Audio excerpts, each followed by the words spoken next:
Bueno, y entramos en otro de los lenguajes de la religión, que es un lenguaje que cada vez nos anega más, ¿no?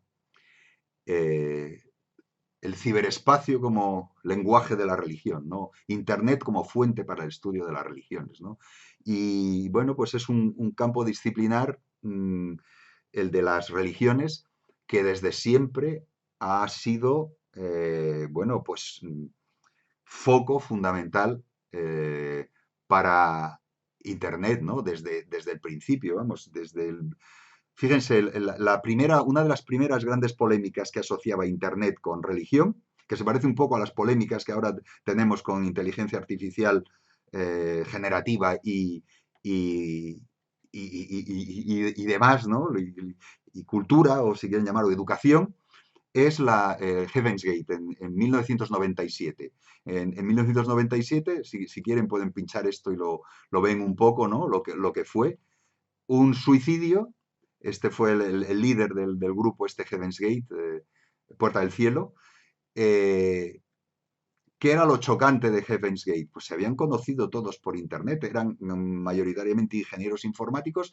Si pinchan ustedes el mirror, que lo tienen todavía en funcionamiento, el mirror del grupo Heaven's Gate, si lo pinchan, todavía verán que se defiende un poco esta página web, 1997, se defiende un poco, es decir, no nos parece tan anticuada, se movía, tenía un movimiento, bueno, pues estaba muy bien diseñada. ¿Qué es lo que plantearon directamente la prensa en ese momento? Pues un movimiento, es que Internet va a destruirlo, va a destruir todo, y vean ustedes cómo ha potenciado una secta destructiva y se han suicidado no sé cuántos, etcétera, etcétera, ¿no? Entonces, bueno, dense cuenta que desde el principio, ¿qué dos cosas había de modo masivo en Internet, en el primer Internet de los años en 1994, 93, 92, 93, 94, etcétera? Pues había religión y pornografía principalmente. Y ¿qué es lo que veíamos desde el principio en ese Internet, ¿no? Pues una fuente para el estudio de las religiones. Desde el principio yo lo vi, o sea, lo vi clarísimo, ¿no? Entonces, lo que les voy a plantear ahora, yo hice un artículo pues por ahí está, por esta época, ¿no? Sobre Internet, lo que podía aportar Internet a la- al estudio de las religiones, ¿no? Bueno, a la historia de las religiones, ¿no? Lo que podía aportar, ¿no? Ah, es curioso porque casi nada de lo que ahí aparece ya nos es útil ahora mismo, ¿no?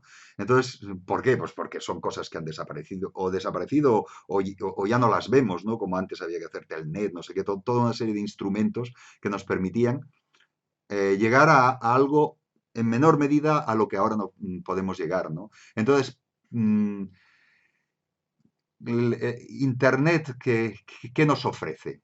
Y tengan en cuenta que es desde la mirada metodológica por una parte y por otra parte desde la mirada enfocada en el estudio de las religiones. Nos ofrece una serie de cosas. La primera, bibliografía. Esto no se pueden ustedes figurar como era antes de Internet. Antes de Internet necesitabas organizar tu vida de un modo que por lo menos 2 meses, si querías ser un investigador activo, 2 meses al año tenías que estar yendo a alguna biblioteca de las buenas. No había buenas bibliotecas sobre religiones en España, pues entonces tenías que ir a alguna de las buenas bibliotecas que había en algún lugar cercano, generalmente era Francia, Alemania o Italia, donde hubiera buenas bibliotecas. Bélgica había una excelente biblioteca en la Universidad Libre de Bruselas, ¿no? Y demás. Ahora es que no se lo pueden ustedes ni figurar, el acceso remoto a bibliografía. O sea, cualquiera de ustedes está al 100% por delante de cualquier profesor de primer orden del año 1995, 96, 97. Y eso que ya empezaba a funcionar Internet, pero claro, la gran mayoría de la gente estaba al margen de eso y seguía con el procedimiento habitual, que consistía en hacer fotocopias y transportar en los aviones kilos y kilos y kilos de exceso de equipaje, que eran fotocopias recuperadas o hechas de acá y allá. Ustedes eso ya se lo saltan, y esto es extraordinario lo que tienen, la posibilidad de hacer un acopio bibliográfico extra, vamos, eficaz, ¿no? Además tienen ustedes cosa que les han enseñado, gestores de bibliografía. Los gestores de bibliografía que son el siguiente paso al solo el acopio bibliográfico, ¿no? Eh, claro, cualquier tema que ustedes quieran hacer, antes lo que se llamaba el estado de la cuestión o el state of art, ¿no? Te requería meses y meses y meses y meses de trabajo. Y ahora puedes hacerte una idea bastante aproximada de cuál es el estado de la cuestión, bastante aproximada. Luego tendrás que ahondar, pero bastante aproximada, por ejemplo, para un nivel de un TFM, gracias a lo que te ofrece, con buen juicio, por supuesto, lo que te ofrece, por ejemplo, Mendeley. Te apuntas en Mendeley y que todas las semanas te empiezan a mandar listados de bibliografía de cosas que a veces son muy repetitivos, pero bueno, de cosas que están asociables, que pueden ser asociables a el tema que tú le has dicho que te interesa, ¿no? Entonces, bueno, eso es fantástico, es extraordinario. ¿Qué es lo que ocurre? Que tenemos que tener una, un olfato, es decir, unas capacidades críticas, por eso les he insistido tanto en eso, ¿no? Unas capacidades críticas, un juicio crítico eh, mucho más fino y una capacidad de discernir mucho más fina porque a veces mm, te anega la cantidad de bibliografía que te encuentras, te anega directamente. Antes había unas personas en las bibliotecas, yo recuerdo cuando estudiaba en París, había personas en las bibliotecas que eran los bibliotecarios, que eran auténticos eruditos, o sea, que te decían, les planteabas un tema, eran como Mendeley, pero en persona, ¿no? Y te decían, bueno, pues aquí tienes todos estos libros tienen estos, y cuando acabes con estos, tal, tal, tal, y te organizaban. Ahora eso lo tienen ustedes así, ¿no? Lo tienen ustedes gracias a Internet, ¿no? Internet, bibliografía, ya ven, el acopio bibliográfico, hacer un listado bibliográfico, ver las obras principales. Las obras principales muchas veces las encuentran, si no tienen ustedes un juicio muy certero, las pueden encontrar yendo digamos que los autores más citados.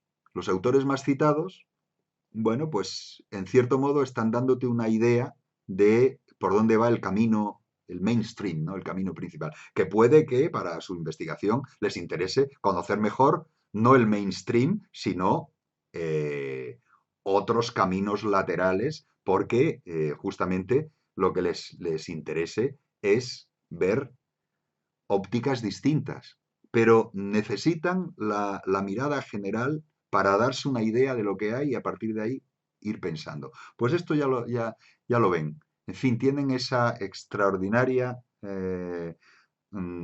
herramienta para salvarse de estos problemas.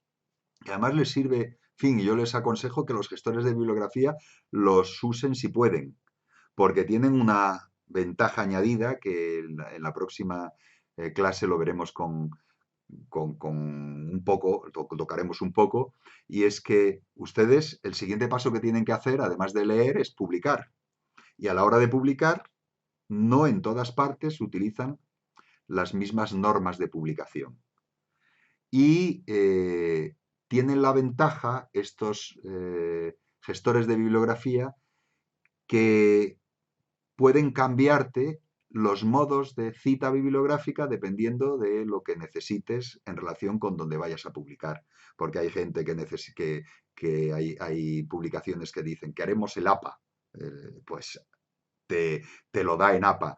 Queremos otros, y entonces te empiezan a organizarte las cosas, la cita te la ofrecen según toda una serie de posibles criterios y eso pues te resuelve bastante bien un asunto que era extremadamente tedioso, que era cambiar las bibliografías para la que tengas tú y que trabajes normalmente para adaptarlo a un sitio que tienes que publicar en una revista y en la siguiente revista que quieres publicarlo y que puedes a lo mejor utilizar algunos de los elementos bibliográficos, pero resulta que hay que plantearlos de otra manera, pues todo esto te lo resuelven, con lo cual, pues ya ven, Es bibliografía, pero es todo lo que hay alrededor de la bibliografía, ¿no? Luego, textos religiosos en tradición, textos religiosos que los pueden encontrar, que antes eran relativamente complicados, pero es que ahora lo tienen ustedes. Vamos a ver, el que hemos citado en algún momento de Max Müller, las, los libros, traducciones de libros de Oriente, ¿no? Pues lo tienes en Internet todos ellos. Es decir, que no necesitas ir a la biblioteca. Y además tienes la capacidad, ese problema que se nos presentaba con las traducciones, ¿no? En textos que no tenemos los medios de entender la lengua en la que están y necesitamos traducciones. Pues es que en Internet encuentras traducciones múltiples y puedes jugar a ver cuáles son las mejores. Evidentemente, eh, nuestro olfato nos lleva a que las que están hechas por excelentes traductores, excelentes filólogos, serán excelentes traducciones. Pero a veces puede resultarnos interesante una traducción que nos ofrezca un grupo religioso, porque sea la traducción que ellos utilizan. Está muy bien, por ejemplo, algo que ustedes han trabajado bastante, que es el recurso este online sobre la Biblia, ¿no? El recurso de Biblia paralela que tienen ustedes. Pero que ya habrán visto, es interesantísimo porque además los tienen los textos en lenguas originales, los tienen, en fin, el Nuevo Testamento, pues tienen también la traducción de la Vulgata al latín, tienen, en fin, pero hay traducciones que no están y que nos podrían resultar interesantes. Pues, por ejemplo, la traducción de los testigos de Jehová no está. Y ahí hay unas ciertas diferencias en ciertos matices, pues por ejemplo, los testigos de Jehová ponen Espíritu Santo en minúscula porque ellos no son trinitarios y por tanto ponen Espíritu Santo no como una persona, sino como una, bueno, pues no es una persona, no es una hipóstasis. Pues ya esa diferencia es un elemento a tener en cuenta, ¿no? Y esos soportes variados, múltiples traducciones, que tan sencillo les resulta, que antes no nos era tan sencillo coger tantas traducciones, ¿no? Y ahora, en cambio, sí, sí. Entonces, bueno, pues ténganlo en cuenta, ¿no? Otro asunto fantástico son las revistas electrónicas. Cada vez más hay revistas electrónicas. Cada vez más eh, son de libre acceso. En Europa hay un planteamiento sistemático de que las revistas sean de libre acceso. Libre acceso quiere decir que no pagas por consultarlas. Hay muchas otras que sí que necesitas pagar. Nuestras universidades, y utilícenlo, nuestras universidades nos han pagado por muchos de estos recursos. Y entonces, si entramos por la biblioteca, eso se lo habrán explicado, le entramos como usuarios por la biblioteca o como usuarios de las universidades, pues accedemos, les ha costado a nuestras universidades cientos de miles de euros poder permitirnos ese acceso, habernos pagado ese acceso, pero tenemos el acceso a muchísimas revistas electrónicas. Es cada vez más un asunto antiguo el ir al papel, porque las revistas más antiguas ya están escaneadas y las revistas recientes suelen estar en acceso sin más, es decir, que nos encontramos pues con otro de los ámbitos estos en los que nos perdíamos, ¿no? Entonces, en resumen, todo lo que ven ustedes aquí, que hemos puesto la primera parte de este mundo de Internet, es que nos abre un universo bibliográfico extraordinario. ¿Qué otro nos encontramos? Pues la documentación. Además de la bibliografía, la documentación, que es otro de nuestros intereses, ¿no? Eh, Iconografía religiosa, ¿no? El otro día no entramos en detalles, pero es que hay bases de datos sistemáticas de iconografía. Las hacen los museos, pero en otros casos, bueno, aquí les cito el Beasley Archive, porque yo lo he utilizado bastante, ¿no? El Beasley Archive sirve para las iconografía religiosa y bueno, y no religiosa también, de muchos otros elementos, ¿no? Del mundo griego, ¿no? Antiguo. ¿Qué hay en el Visual Archive? Pues nos abre un- un universo inmenso. Y la última vez que lo vi no recuerdo bien, pero no sé si había 250.000 entradas. ¿Qué quiere decir 250.000 piezas que están ahí eh, metidas en esa base de datos? Entonces tú preguntas y dices, bueno, tengo un interés por una divinidad en particular, pues por ejemplo, Heracles, ¿no? O Zeus, ¿no? Entonces pinchas ahí y te salen todos los vasos griegos, todas las formas cerámicas griegas en las cuales hay una representación de Zeus o una representación de Heracles, que ya se pueden figurar que son decenas de miles. Entonces, claro, estamos ante algo que previo a Internet tenía una dificultad extraordinaria, teníamos que ir con fichas, en fin, era una barbaridad, ¿no? Y les doy solo este ejemplo, pero tienen ustedes los fondos de museos, en fin, los fondos de documentos originales, eh, imágenes, etcétera. La Biblioteca Nacional de España también incluye imágenes, incluye, en fin, todo este tipo de grandes bases de datos, ¿no? Como seguro que recuerdan con cariño de de haber pasado por la asignatura de textos. Recuerdan con cariño, en fin, manuscritos del Mar Muerto, etcétera. Es espectacular. Gracias a Internet no necesitan ustedes ir al Museo de Israel, al, al santuario, al llamado santuario del libro del Museo de Israel, porque lo tienen ustedes en, en acceso. Aquí lo tienen, que son los que ellos tienen, ¿no? Lo tienen mejor que yendo. Es que esto, vamos a ver, el rollo de Isaías, que yo no sé si lo han visto, pero fíjense cómo es. Además, pueden preguntar por Adolfo Reutemann, que es el que lleva el santuario del libro, que como es argentino, tiene en fin, y es un erudito de primer orden. No sé si han podido leer algunas de las cosas sobre manuscritos del Mar Muerto y sobre todo lo que es el judaísmo del Segundo Templo. Es un erudito de primer orden. Pero vamos a ver, no sé si se dan cuenta lo que es poder entrar, como les estoy enseñando, al rollo de Isaías. Al rollo de Isaías. Y si le damos aquí, es que podemos llegar a ver las letras y todo. Es decir, fíjense lo que podemos encontrar en Internet. Lo mismo que el rollo de Isaías, pues encontramos pues tantos otros tantos otros,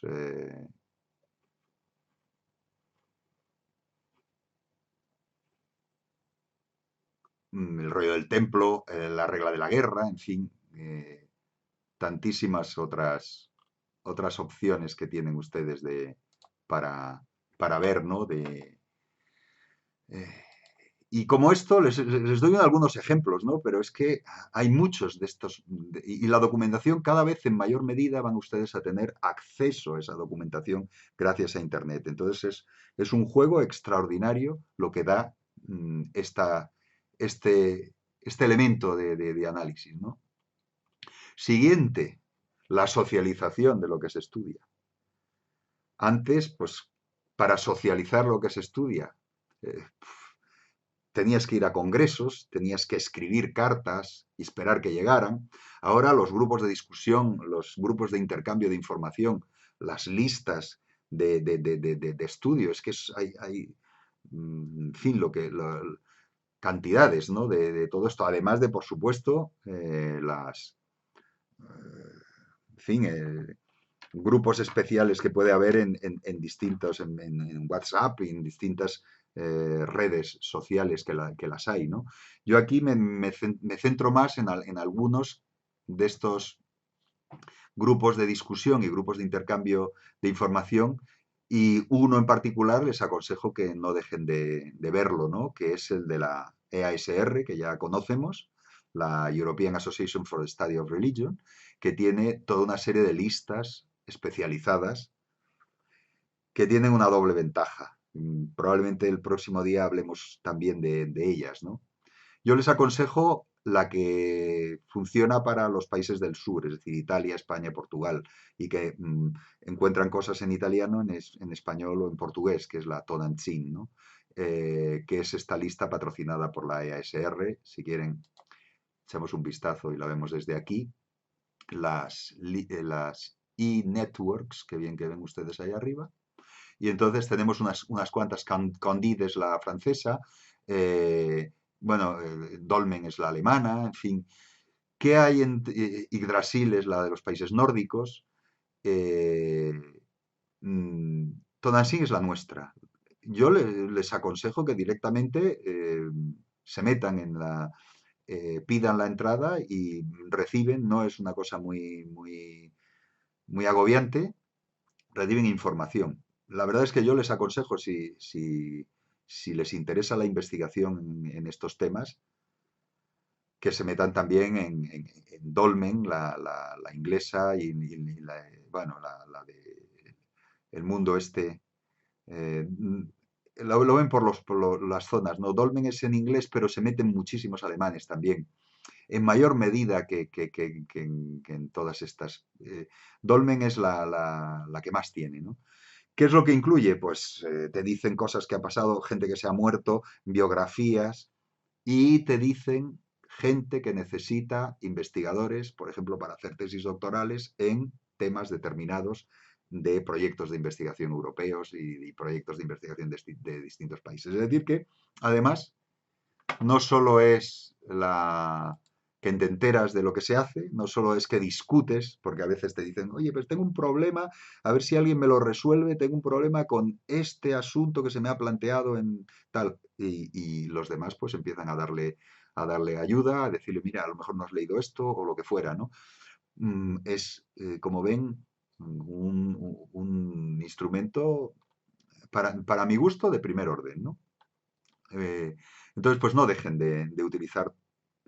Y no es exactamente que se metan ustedes en ciertas listas yo qué sé, de X o de lo que fuera. No, no, esto son investigadores, generalmente. O sea, son gente de su formación hacia arriba, ¿no? Y que lo que pueden conseguir es, pues, muchos asuntos interesantes. De vez en cuando hay temas polémicos, hay un poco de polémica, pero generalmente no hay el problema ese de los trolls y demás que nos podemos encontrar en otros de estos productos de socialización que a veces te hacen huir de ellos, ¿no? Bueno, por supuesto, desde el principio, con esto hablamos, ¿no? Empezamos a hablar, es decir, ¿dónde hubiéramos podido encontrar a Heaven's Gate si no en su propia página web, en la que explicaban todo? Incluso tenían una página específica que era su posición contra el suicidio, ¿no? Our position against suicide. Y resulta que todos se suicidan, pero claro, ahí te explican que no se ha suicidado, no se estaban suicidando. Lo que estaban era cambiando de envoltorio hacia un envoltorio superior, mejor, en el reino de los cielos, ¿no? Y por medio del paso por esa puerta del cielo, que era lo que ellos, como se llamaba el grupo, Heaven's Gate, ¿no? Entonces ahí, claro, es una información que en otras circunstancias era extremadamente difícil de haber accedido. Y cada vez más el acceso a los grupos religiosos y sus propuestas. Por ejemplo, si van ustedes a trabajar sobre un grupo religioso determinado, ¿qué avance enorme tienen ustedes si le dan una vuelta a su página de internet y le dan una vuelta a lo que dicen allí, a lo que en algunos casos hay una enorme cantidad de información, ¿no?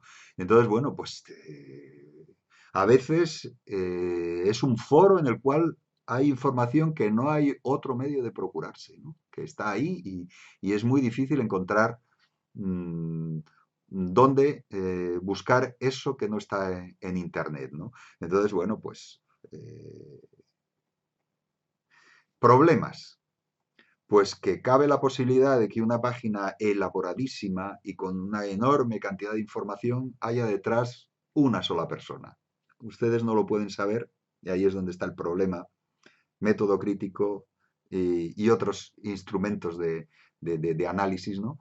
No lo pueden saber así de a priori, salvo que vean elementos que puedan llevarles a sospechar, es decir, que no te digan dónde se reúnen los grupos, que no te digan cuántos grupos tienen, si son una red, todo eso. Entonces puedes empezar a pensar que a lo mejor es una sola persona, pero es que hay grupos religiosos con una sola persona. Y además es que Internet permite que una sola persona sea una especie de cabeza de un grupo religioso que tenga su esfera en Internet. Eso fue Heaven's Gate. Apple With, digamos que era la cabeza y utilizaba Internet para conectar a gente en toda América, en muchos sitios de América que se conectaron por medio de Internet. Entonces, bueno, pues ténganlo en cuenta, ¿no? Y luego, pues, algo fantástico que antes ni lo hubiéramos podido soñar. Es decir, podemos asistir a ceremonias religiosas, podemos asistir a enseñanzas religiosas y particularmente tras el COVID-19 en que se pusieron las pilas muchos de los grupos religiosos y empezaron a utilizar la videoconferencia de un modo sistemático, es que hay una cantidad de material videográfico que, bueno, a veces está de modo abierto y a veces está de modo restringido al acceso. Y entonces puedes estar escuchando gente que son a lo mejor fundamentales para tu trabajo y que los tienes ahí, sus propias palabras en contextos o las propias ceremonias, ¿no? Entonces, bueno, pues ya ven, foro tremendo de estudio, de acceso a los grupos, de acceso a las propuestas, de trabajo, que es cada vez más Internet. Esto conectado a su vez con los grupos, porque antes hemos hablado de la socialización y de los grupos de discusión e intercambio, pero también están los grupos de discusión e intercambio que no son entre colegas, sino entre miembros de los grupos religiosos, ¿no? Yo dirigí una tesis doctoral justamente sobre las mujeres conversas al Islam, mujeres conversas al Islam, y uno de los elementos fundamentales en todo el proceso ese era justamente Internet y los grupos de ayuda y de intercambio de todo que había y que era una de las formas de investigación, es esa investigación que se hace por medio de este tipo de grupos. No solo para diseminar y socializar la investigación, sino también para trabajar y escuchar y hablar. Y a veces es más fácil, claro, es más fácil, es menos violenta esa violencia simbólica que les planteaba antes en relación con la entrevista. A veces es mucho más fácil saltarse el paso de esa violencia simbólica por medio del teclado. Por medio del teclado parece que las preguntas no son tan preguntas, tan, no te enfrentan tan exigentemente como te puede enfrentar la palabra. Entonces, bueno, pues ahí cabe ahondar en una interlocución que puede ser una interlocución interesantísima. En algunos casos se termina planteando temas que a lo mejor cara a cara no se planteaban. También es verdad que, claro, estás en el reducto de tu intimidad con el ordenador, tanto tú como la persona o las personas con las que estás interactuando. Entonces, digamos que abre ciertas posibilidades de diálogo que a lo mejor el cara a cara sería más difícil, ¿no? Bueno, pues quédenselo. Bueno, y el 5 pues lo que tenemos desde hace un poco de tiempo, ¿no? La inteligencia artificial generativa, ¿no? Que es ahondar en esto que decíamos. Es decir, ya no estás conversando con alguien de otro grupo, del grupo religioso que te interesa, o ya no estás conversando con tu colega de Estonia que está trabajando lo mismo que trabajas tú y que te dice, oye, mira, yo tengo este problema, ya se habrán dado cuenta de algo, ¿no? Y es que en las listas estas que hemos estado hablando, de las que hemos estado hablando antes para la socialización, pues si te metes en Candide tienes que expresarte en francés, pero en todas las demás, y bueno, si te metes en Tonantzin, pues en italiano, en las lenguas comunes, digamos, que dependen del latín y que más o menos en escrito nos entendemos. pero en las demás, en todas las demás, la lengua es el inglés. Es decir, que si ustedes quieren hablar con un estonio, lo hablarán, utilizarán el inglés. Entonces, bueno, pues ya ténganlo en cuenta, ¿no? Pero además de eso, además de poder interactuar con gente viva, ahora tenemos la fascinación de la conversación con esta especie de informante a sueldo, así se lo pongo, que es la inteligencia artificial generativa. Es decir, ese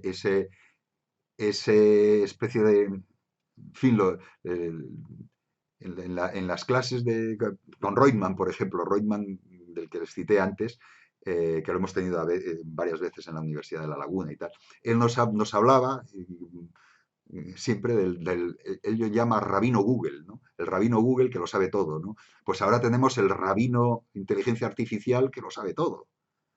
Pero son rabinos un poco particulares, ¿no? El rabino Google, que es que le preguntas, oye Google, no le dices, oye Google, perdón. En Google pones la pregunta y dices, la típica pregunta esta rabino, ¿no? ¿El elefante es kosher? Entonces te encontrarás a alguien que en algún momento, en algún lugar, Google te encuentra a alguien que ha dicho, pues el elefante, según tal, Levítico 11 y no sé qué, no sé cuántos, pues no sé qué, tal, se aproxima a no sé quién, tal, y dice, pues sí, no, o coser, o no coser. Puedes preguntar tal. Pero aquí, con la inteligencia artificial generativa, es que le dices, el elefante es coser, y te contestará. ¿Qué es lo que te contesta? Pues te contesta todo lo que le preguntas, hasta lo que no sabe te lo contesta. O sea, te contesta hasta lo que no sabe. No lo sabe, ¿por qué?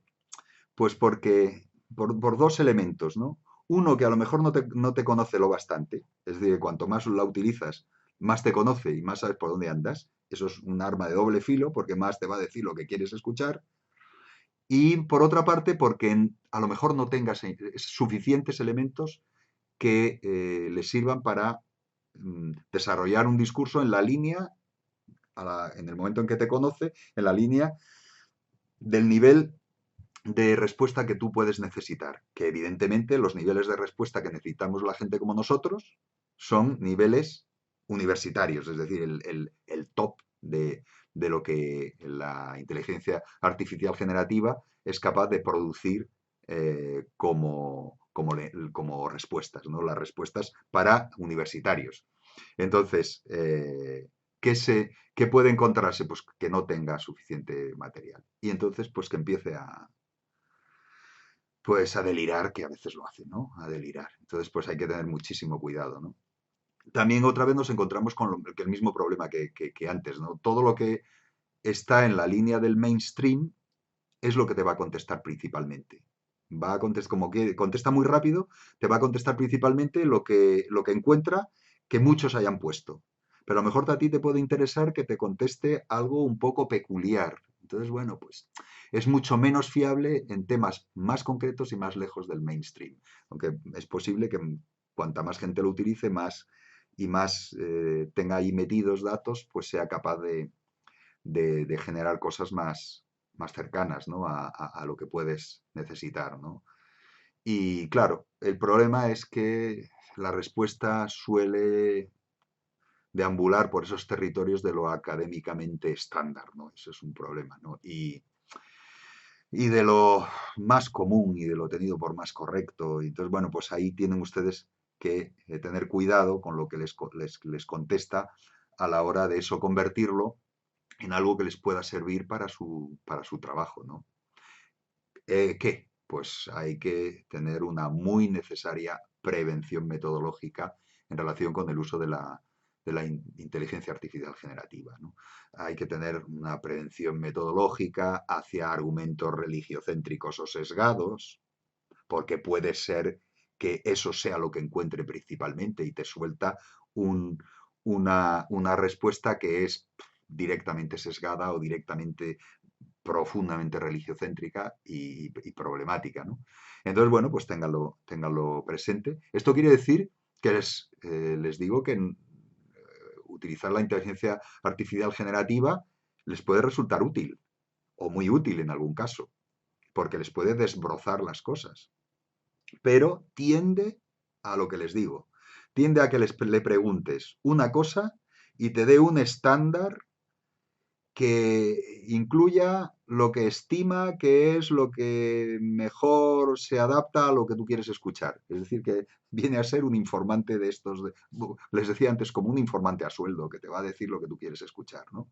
O lo que estima que es el estándar, ¿no? Y entonces, pues tengan mucho cuidado con algunos de los discursos que le plantea, algunas de las frasecitas que plantea, citando a Adorno y Horkheimer y no sé qué y no sé cuántos y tal. Y dices, vamos a esto, le he preguntado algo que tiene que ver con religiones, que no se me vaya por las ramas, que de acuerdo que las contestaciones bien ancladas en, tengan en cuenta que la filosofía es un, se pregunta en bachillerato, ¿no? Y entonces hay mucho elemento por ahí, que no me lleve por ahí, que me lleve, claro, ¿nos lleva a dónde?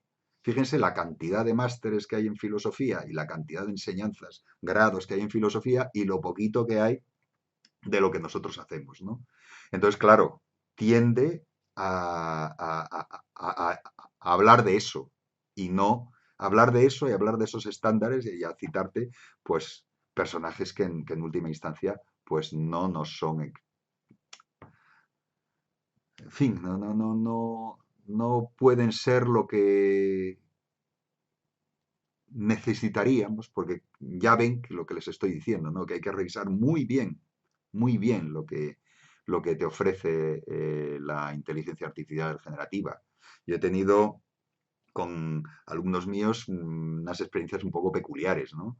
Porque en mi asignatura de historia, de introducción a la historia de las religiones, de grado, pero de cuarto de grado, pues les pongo un texto que es de un texto mío, ¿no?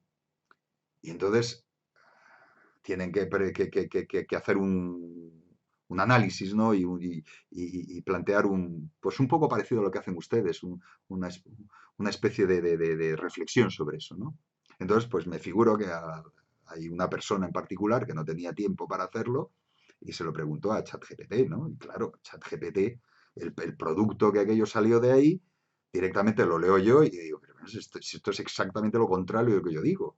Está hablando de que hablaba de clasificaciones de religiones, clasificación de religiones primitivas, no sé qué, no sé cuánto, pero vamos a ver si yo lo primero que digo es que no se puede utilizar el concepto de primitivo para hacer una clasificación de religiones, es lo primero que digo.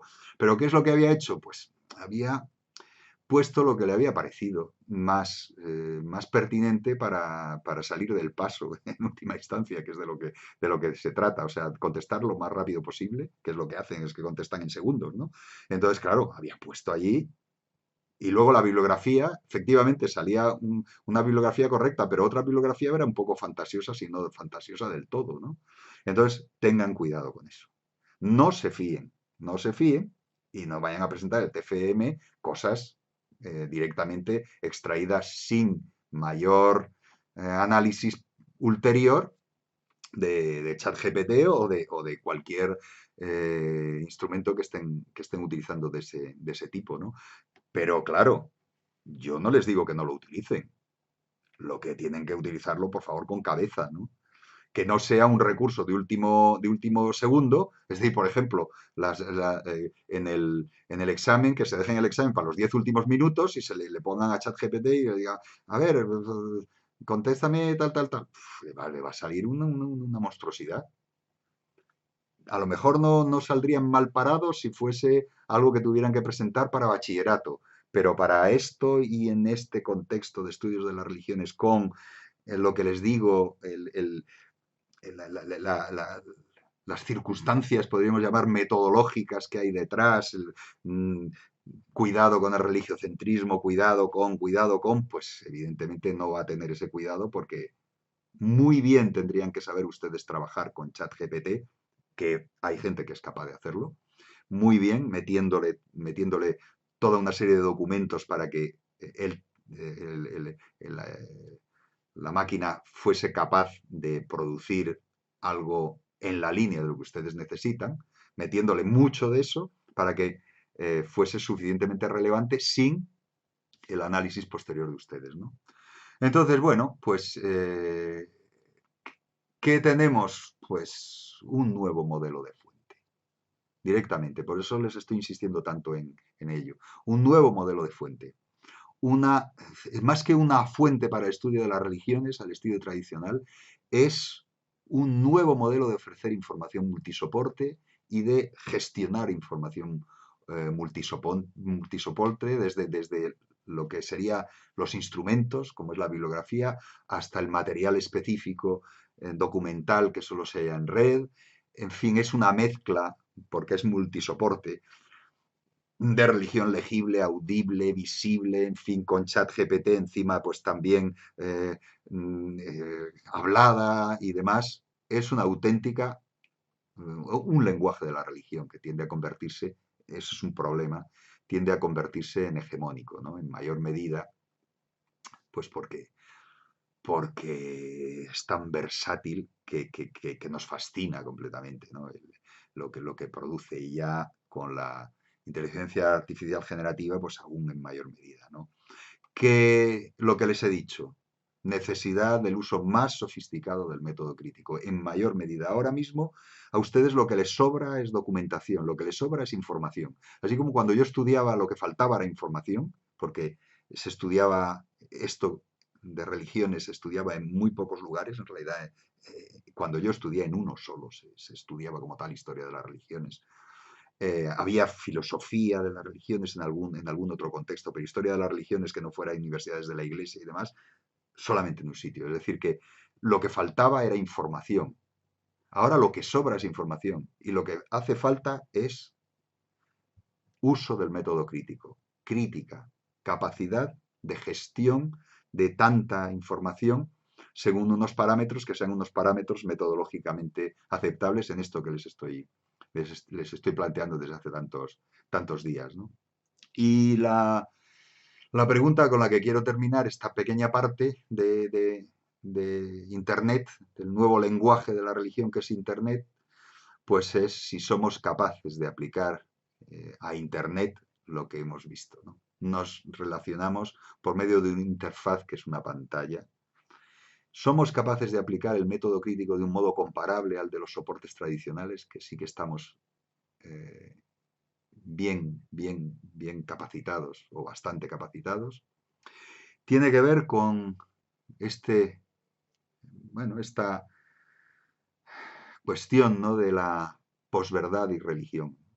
¿Somos capaces de tener la misma intuición ante la pantalla, la misma intuición que nos puede llevar a aplicar la crítica ante la pantalla, que es tan fascinante? Una pantalla que además suena a música, que además le faltan los olores, claro, pero seremos exactamente capaces, tendremos los mismos medios, estaremos capacitados. Pues las bases neurológicas, es posible que hay detrás de todo esto, es posible que nos evidencien que quizá no tanto.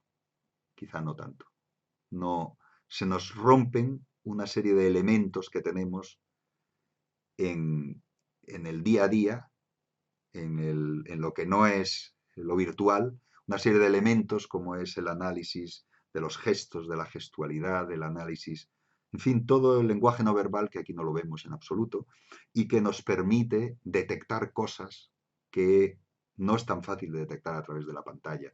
Eso entre otras, ¿no? Es lo que nos podemos encontrar, ¿no?